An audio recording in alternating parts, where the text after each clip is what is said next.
On today's Locked On Thunder podcast, what are fair expectations for the Oklahoma City Thunder this year and Shai's chances at MVP?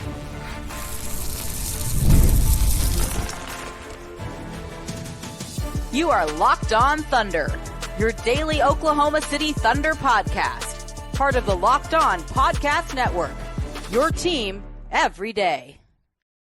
Let's get it going on the Locked On Thunder podcast on the Locked On Podcast Network, your teams every day. I am your host, media member, and SI Thunder beat writer Rylan Stiles. Follow me on Twitter at Rylan_Stiles. Follow the show on Twitter at LO ThunderPod. Today's show is brought to you by FanDuel. Right now through September 22nd, all FanDuel customers can bet $5 and get 3-week free trial to NFL Sunday Ticket from YouTube and the YouTube TV app by visiting FanDuel.com/lockedon to get started. Joining us today is Daniel Bell, radio extraordinaire from 107.7 The Franchise, a rising star and BSO writer. Daniel, how are you doing today?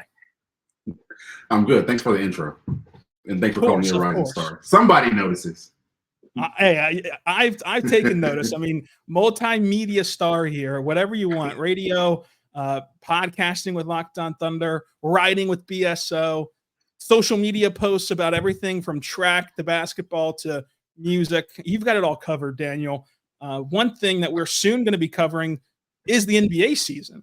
And it's like the dead of the offseason right now, but I feel like we kind of know where everything stands at this moment. Yeah.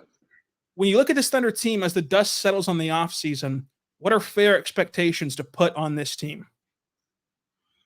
I wouldn't say it's championship or bust, but it's like pretty close to championship or bust. They're in that discussion for best team in the West, if not the whole NBA after the moves they made this offseason. So it's pretty – one, you got to get the second round. I think that's a fair expectation, try to make it to the Western Conference Finals. A lot of people are going to be picking them to get to finals. So I'm not going to call it championship or bust, but definitely I think fair expectations are to get to the Western Conference Finals at the very minimum. And with that, you're going to see a kind of change of the last couple of seasons. Whatever they did would have been acceptable, would have been something that was worth celebrating as long as it was moving forward. They just so happened to take a huge leap to go 40-42 and go to the play-in, and then take another massive step to be the 1 seed in the West. But getting that passing grade this year will be a little bit more challenging, and obviously the Western Conference Finals is very tough. How do you think that maybe changes the dynamic of how we discuss the Thunder, of maybe even how the players are reacting to things day to day versus whenever it's kind of been more just a wait-and-see approach or a more relaxed environment than when you put these expectations with this team? There's going to be a lot more nitpicky on them this year. It's why did Mark Daigneault use that lineup? Why did Shai pass the ball right there instead of taking the shot? Why did Chet not jump for a block or whatever? It's going to be a lot of nitpicking for this year. It's going to be annoying and we're probably gonna take part in some of that also. We can't help it as media to have some take. Nobody's perfect with their take, so we're probably going to get caught up in it a little bit. So it's going to be the nitpicking from fans. Expect a lot more national media be talking about them with 15 national games, 25 when you count the NBA TV games. So it's gonna. I won't say for them because it's going to be the 0-0, the carryover for all of them. So it's not going to be anything different for them, I don't think. But for the outside, all the nitpicking, everything is going to get exaggerated. Thunder lose a game to Washington or Detroit or something like Kyle Kuzma or Kay Cunningham just goes off. It's going to be, oh my God, the Thunder. They can't contend in the West or whatever. It's going to be something dumb like that. Watch, and I can't wait. Yeah, it's going to be really fun to see how they react. And they started to get there last year. Remember that Detroit matinee loss on that Sunday afternoon, and the sky was falling. And eventually, the Thunder still went out there and got the 1 seed, got their first playoff series win since 2016.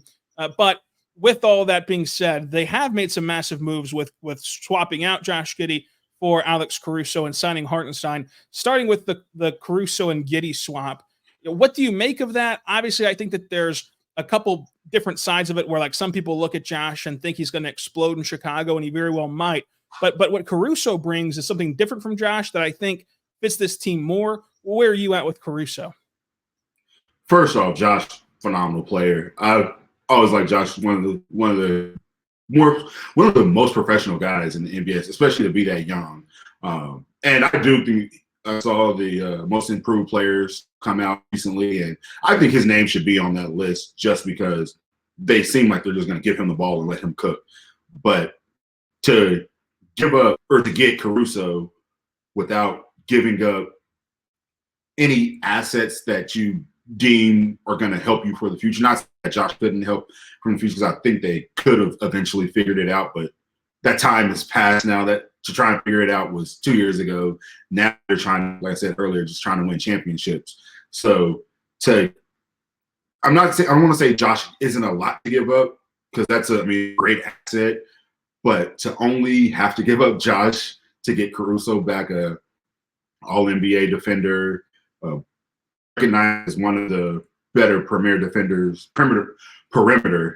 in the NBA, for basically a guy that we all saw that you had to pull off the court in the playoffs. Again, I think Josh is a phenomenal talent. I want to make that clear, but we all saw you had to kind of pull him off the court in the playoffs. So getting Caruso for Josh straight up without any picks, especially when everybody was saying, they were going to have to give 2 picks for him, especially if the Lakers are going to have to be like 5 picks because of the Laker tax. But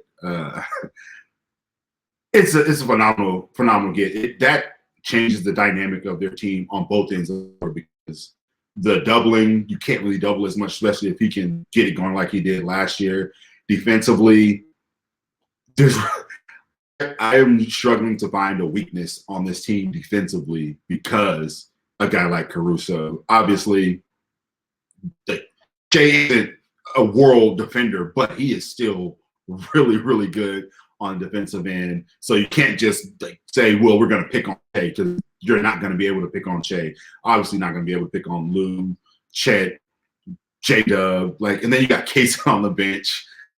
You have guys like Kenrich, Isaiah Joe. You can't just pick on him. Aaron Wiggins. There's just so much that this team can do both ends of the floor just by adding a guy like Caruso. It was obviously everybody knows how big it was, but it was a small minor move that he's for a star or anything. It's a minor move to bring in a guy like that, and those are the type of moves that catapult teams to the championship. Yeah, and no matter what the counting stats look like when you compare these two guys at the end of the year, I think that the impact will be felt more with what Caruso brings to the table than what Giddey brings to the table. And I think that Giddey will have a great season in Chicago. I really believe that.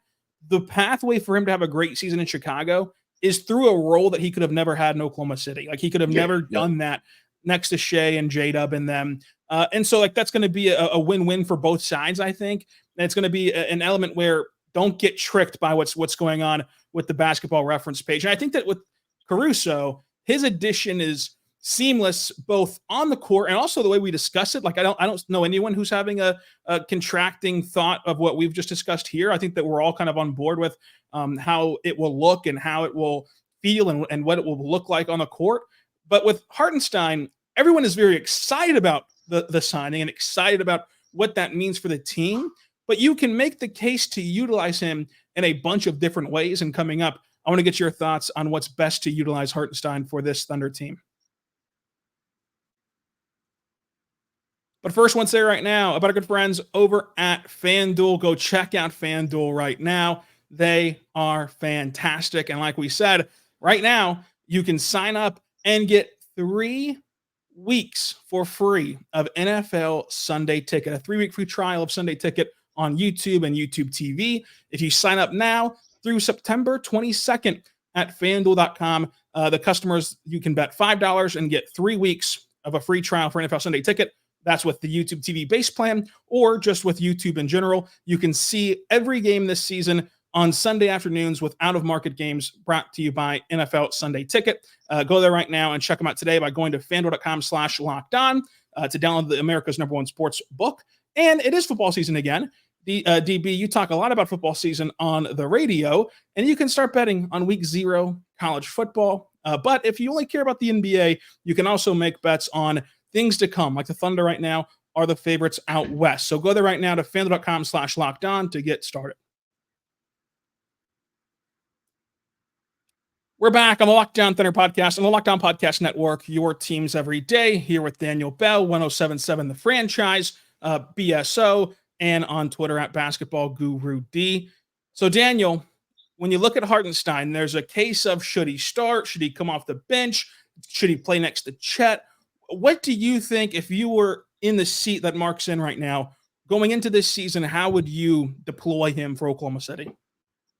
Well, first, I'm trying to figure out what works best with or who works best with who. So I would probably throw out 5 or 6 lineups to begin the season with Hartenstein starting, Kaysen starting, maybe throw Isaiah Joe in there, obviously Caruso in there a little bit. I think the 4 guys that should be locks, and I think are locks, are Lou, Shai, Chet, and J-Dub. So outside of those 4, throw those other guys in there just start the season and see what works and see if you have something that really works better than the other starting lineups. But personally, I would start Hartenstein. Just gives them an extra dynamic. I mean, he's really good passer. A lot of people underrate his passing a little bit.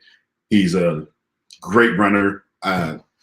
He kind of shot the ball. I think it was 2 years ago, maybe 2 or 3 years ago, and he shot decently for the low volume that he did shoot. But I kind of want to see if he brings that back a little bit. But defensively, I would love to see. They talked about having Chet have the ball in his hands more as a playmaker. I'd love to see him with the ball in his hands as a playmaker and Hartenstein coming to set screens for him, because I mean, if you want to, or the opposite way around with Hartenstein has the ball in his hands and Chet setting screens, because again, Hartenstein's a really good passer, and whether it's a pick and pop, you're not going to leave Chet for an open 3. You might probably leave at this point until he proves it. So you might leave Hartenstein for a pick and pop, but if he proves that he can shoot, you're not going to be leaving him often. But as a roller, can't leave him there. You obviously can't leave Chet, because I mean, just throw the ball up with his long, lanky arms. He's going to catch it. Maybe he's going to be a good lob thrower for Chet, because they didn't have many last year. But the dynamic thing, him said, I would love to see a thing what LeBron does with the wing or guard screens, and with Hartenstein, just using that with him and Shai or him and J-Dub or something like that. Because again, he's a pretty good passer. So he changes the dynamic just like Caruso, just in a different way. Obviously, he's a really good rim protector. So just not letting anybody have anything in the paint to start a game, I think would be extremely beneficial for the third.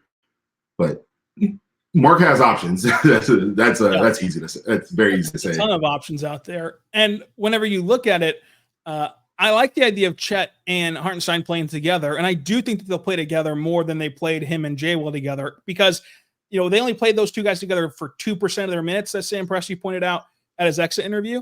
But when they were on the court together, they were really good. And then now you've upgraded that spot next to Chet with the fact of having Hartenstein and Chet playing in that Jaren Jackson Jr. role at the power forward next to Hartenstein could be very enticing.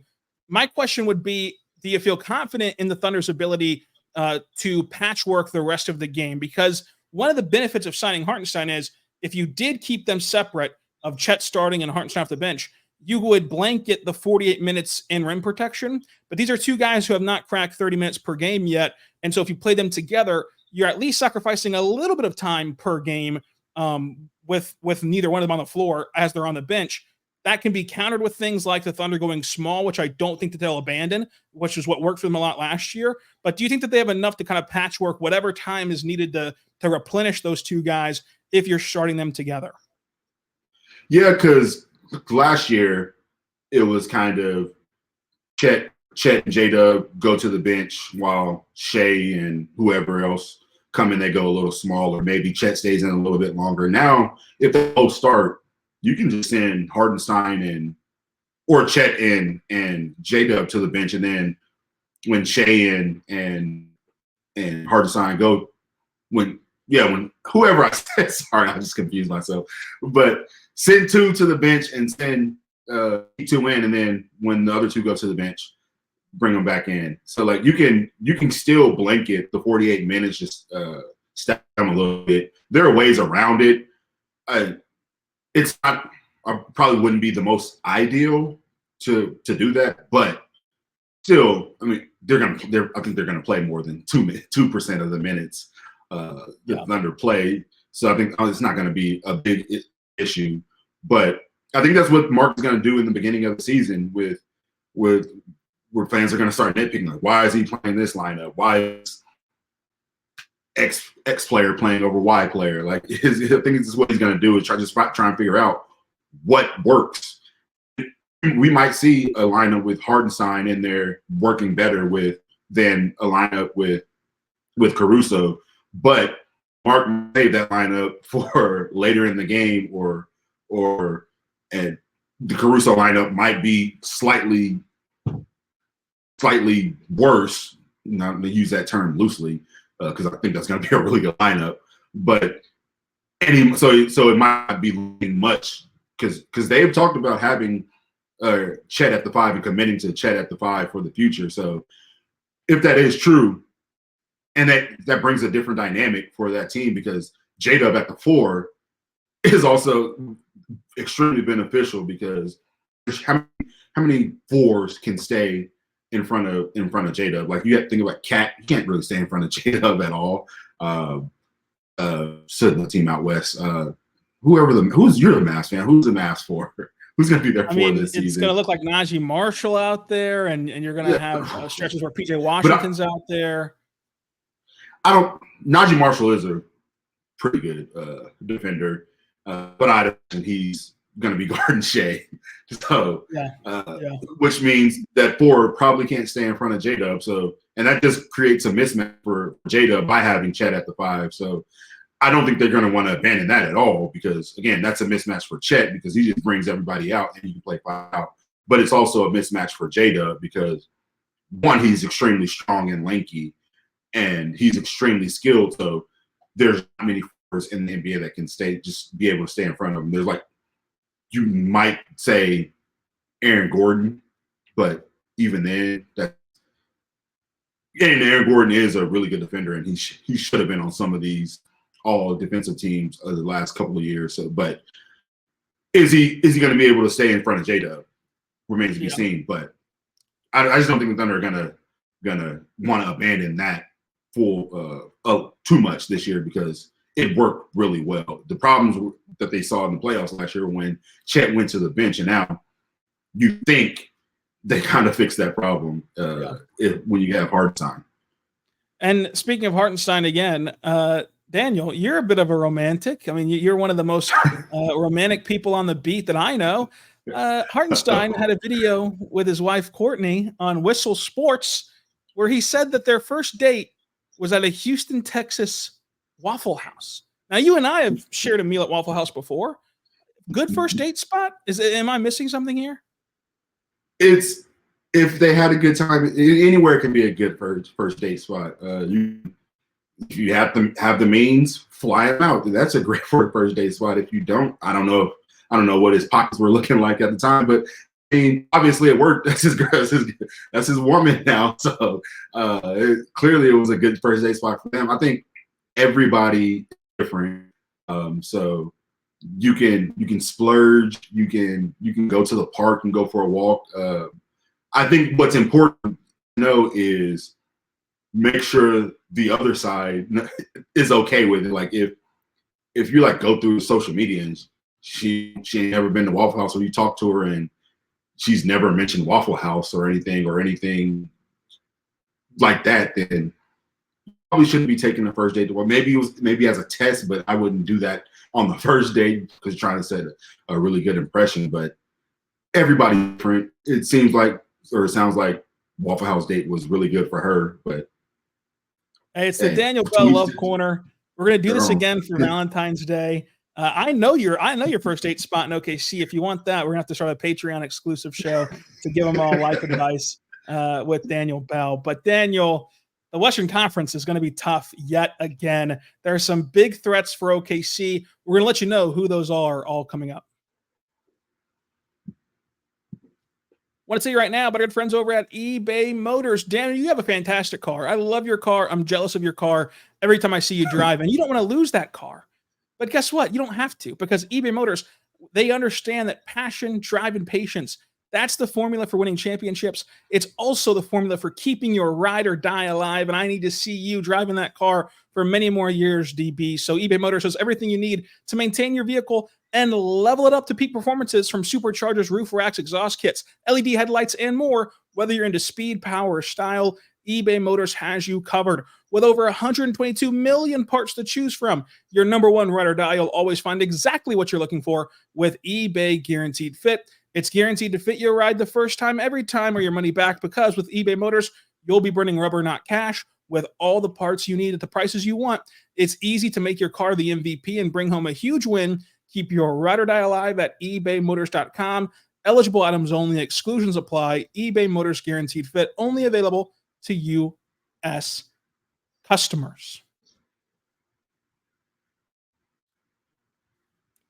We're back on Locked On Thunder, talking to Daniel Bell, 107.7 The Franchise, at Basketball Guru D Black Sports Online. Daniel, right now, if you had to power rank the Western Conference, what is the top, let's say, 5 look like for you? In order, or just well, you can either do it in order, or you can do even just tiers. Like, who do you think has a realistic shot to win it? Who do you think could sneakily be in there? Like, what does it look like for you? So, yeah, I do think it goes in tier. I think tier 1 would be the Thunder, Wolves, Nuggets, and Mavs. I think those 4 teams are, on paper at least, clearly the 4 teams out west that seem like they're better than everybody else. Tier 2 would probably go the Grizzlies. I think they're going to have a huge bounce back year, just because, one, Ja is healthy, and then they dealt with a lot of injuries beyond Ja, being suspended and hurt last year. So I think they're going to have a really good year. See, Ja, that's a spot right there, but also in a tier with the Nuggets. I mean the Grizzlies. Are you a Suns guy? I'm a Suns guy. I can see a path, because, again, they also dealt with a lot of injuries last year. KD had a lot of carrying. Book, he looked like the best. He looked like the best shooting guard in the NBA again. So, got to see what Bradley Beal does. They did kind of get a little bit more depth. So, yeah, they'd probably be in that second tier. Tyus Jones, which. Very underrated point guard. And I'm not just saying that because I'm a Duke guy, but him and his brother, Trey, both very underrated point guards. Guys that just going to come in, play defense, get the ball to whoever they need to get the ball to, and don't turn it over. Neither one turns the ball over. I think both of them have been at the top of the assist to turnover ratio list. So very, very underrated pickup for the Suns. I don't know where the Lakers or the Clippers will be. Do you think that the Clippers should still be pretty decent as long as they can stay healthy? But can they stay healthy? Because Ty Lue is all able to get guys to outperform what you think they're supposed to do. Might see a resurgence of James Harden. I mean, who knows, in the regular season. The Lakers didn't change their team at all outside of just getting kid from Tennessee. Why can't I think of his name? Connect. Yeah. Not going to see much of Bronny, except for probably in the beginning of the season, a couple games. Hey, when the South Bay Lakers come to town, DB, we're ready.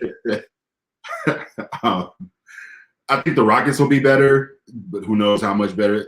I think the Spurs with Chris Paul, they just having him on for leadership and somebody that actually passed Wemby the ball. I think that's going to be extremely beneficial. Who else is there? The Kings, can't forget about the Kings. But I think those 4 teams and the first 4 teams I mentioned, and then the Grizzlies, I think those are probably the 5 that I would stick with out west. So obviously we're still, weeks away, about a month and a half away from the season. These things can change, but right now Shai is 3rd in MVP odds behind Luka and Jokic. What do you make of the MVP race right now? Who is your favorite heading into it? Because of all the love he gets, probably say Ant. Just because, if they're at the top of the West again and they give him the keys and he takes off, he gets a lot of love. Just obviously deserved. Like, I love Ant. Personality, positioning him to be the face of the NBA. So I'd probably put him as a favorite. I probably might. I haven't really thought about who I would pick, but that's I'd probably pick. Shai should be up there, obviously. A lot of guys saw Chet and PG say that he's winning next year. Luka, probably time for him to be back in the MVP discussions after a year off. You can't forget about Giannis. He's still going to be really good. If the Grizzlies are top 4, if the Grizzlies are top 3, Ja's in. I don't care what happens. Ja is the MVP because you can't go from being as bad as they were last year to top 3 and not be in discussions. So if they are top 3, Ja would for sure be my MVP. I don't think they'll give it to a Celtic. I don't think they'll give it to a Sun if they're at the top. If Embiid, he comes back and dominates like he was before he was hurt, you definitely can't forget about him. So those I named off like 6 or 7 guys. Yeah. It's a tight race right now. Yeah, I think that Shai, like the bet on Shai, even though he is closer to the top, so the payout won't be as big, but the bet would be like, we know how these voters think about things and like the way that they view legacies and the way that they view like, can this guy really get 4 MVPs in whatever years or whatever? So I think that kind of hurts Jokic a lot. And then Luka, I worry that Dallas won't take the regular season seriously. And that's just based on the fact that you have, Jason Kidd at the top, who's naturally very nonchalant. You have Kyrie, you have Luka, who just saw that as he was hurt the whole postseason, Luka still brought you to the NBA Finals as a 5th seed. So what does it really matter as long as you're in? And if it takes, some nights off in the regular season to get a healthy Luka playoff run, when a banged up Luka playoff run got you to the finals, I think that that's a trade-off that they'll think is worth it to where it can hurt his MVP case, even though when he does play, he will be an MVP level player. He'll be one of the best players in the sport. He'll be up there, which is why Vegas has him so favored. I just don't know if he's going to cash in on that opportunity because he'd rather be healthy for the postseason. And then we know that Shai is going to be on a team that is in the top of the West. We know he's going to have the efficiency. We know he's going to have the stats. And we know that voters are typically a year late. And the amount of people like D. Wade and others who have came out and said, well, I probably would have given the award to Shai last year. I think that they'll now do that for him this year, so long as the Thunder are at the top and so long as he still is averaging that 30-point mark, which we think that he will be. But Daniel, MIPs. I do think that could hurt Shai is he didn't get it last year after the ridiculous year that he had. And let's say numbers a little bit to like instead of 30, he's averaging 28. And they're still at the West. They say they win this 57, 59 games, maybe get to 60, and still at the top of the West.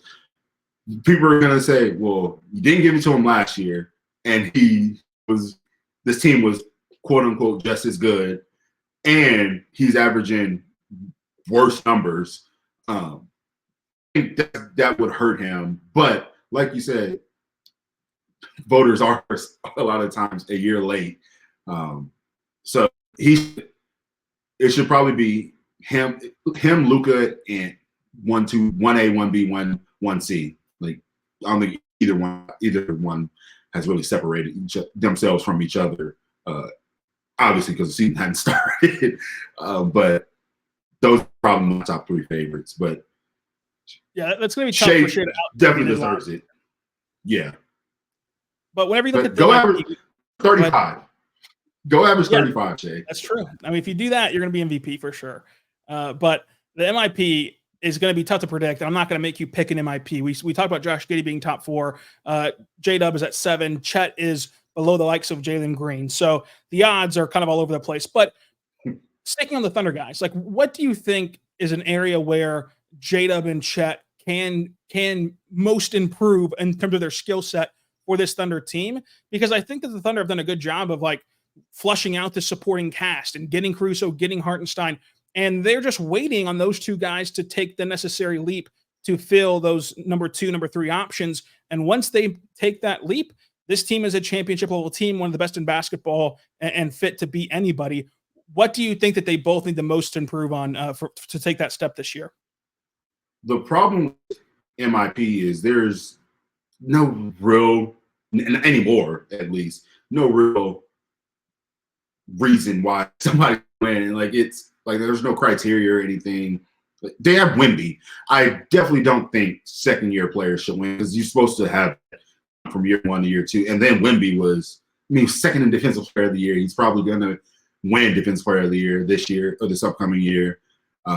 So unless he just jumps from, 19, 20 points per game to 30 and the Spurs to a top 4 seed, he shouldn't be in discussion. Like I think he would need to make a major jump. But for J-Dub and Chet, he needs to start punishing smaller guys a little bit more. He talked about that on PG's podcast, or he's work on that. Maybe get his assist numbers up. The defense is for sure going to be there, so that's going to be a problem. But maybe being a little bit more assertive on the offensive end, especially when Shai's not in the game, just a little bit more dominant and trying to get those, because those are small things, or those are the ways that you can get your numbers up. And this is a numbers game. Like they're not going to give MIP to anybody that averages 15 or 16 or anything like that. So he's going to have to get his numbers up. So just punishing small guys, because we sit close to each other at every game. How many times did we look at each other and say, "Damn, you should have punished him"? Yeah, a 6'3" guy on him or something, or 6'4" or whatever. And so just doing that, like being more assertive. J-Dub, I would love to see him be a little bit more assertive, especially when Shai's not in the game, getting those assist numbers up. Same for him. But with J-Dub, it's not because J-Dub won't be good enough. I just know how voters think, and it's gonna be harder for him to win Most Improved, because he was already really good last year, and everybody was already talking about him being on a all-star trajectory, and you just don't see guys like that winning Most Improved, because when you're already talking about him, because you're kind of in that gray area where like, well, we already know he's good. How much better is he going to be? And if it isn't just gigantic leap, then we're not going to vote for him. So for that reason alone, it's going to be harder for him to win, because how much do you think his numbers are going to grow from what they did last year? That if they do, then great, and then he should still be in it. But if he only grows by 4 or 5 points, that's not going to, which is again great numbers for a 1 seed or wherever a top seed in the West. But when we're talking about MIP, voters won't for that, because they don't think that's a substantial jump. Yeah, and so I think that it's going to be hard for them to win it, but I think that they can take a leap, because they each have controllable pathways to improve. And we know that their work ethic is very high. Like you can see it on social media, you can see it talking to them, you can see it throughout the organization. So I think that it's going to be a very fun year in Oklahoma City. It'll be a lot of fun sitting next to you at games yet again. You're going to get busy real soon with all that you do at the radio station, covering every sport. Daniel, let them know where they can find you everywhere and everything that you're doing. Whew. So I haven't done this in a while. On Twitter, Basketball Guru D. On Instagram, Basketball Guru D. You can BSO on Twitter, at BSO on Twitter, Black Sports Online, The Franchise OK on Twitter, 107 The Franchise on the radio. Trying to get some podcast stuff going because that's an area where I haven't been good at all. Trying to get like Rylan, but I'm everywhere. You can see me on TV. You can see when the season starts. I'll be doing some OU pre and post game work. So like I said, everywhere. 9-11 every day. 1077 The Franchise. There it is. 1077 The Franchise. Daniel Bell, the radio star I wish I could be, at Basketball Guru D. Daniel, thank you for joining us yet again. And make sure you go follow him and keep up to date on everything he's got going on. And I would challenge Daniel to release a suit photo every game because you guys really are robbed of not seeing the fashion that he brings. You lost Russell Westbrook, Thunder fans. You've gained Daniel Bell. You've gained Adam Francisco. You've gained a lot of fashion icons here. Those two guys, best dressed on the beat by far. Daniel giving Adam a run for his money. I still got to go with Uncle Adam here. But until next time, Daniel, thank you for joining us, and be good to one another.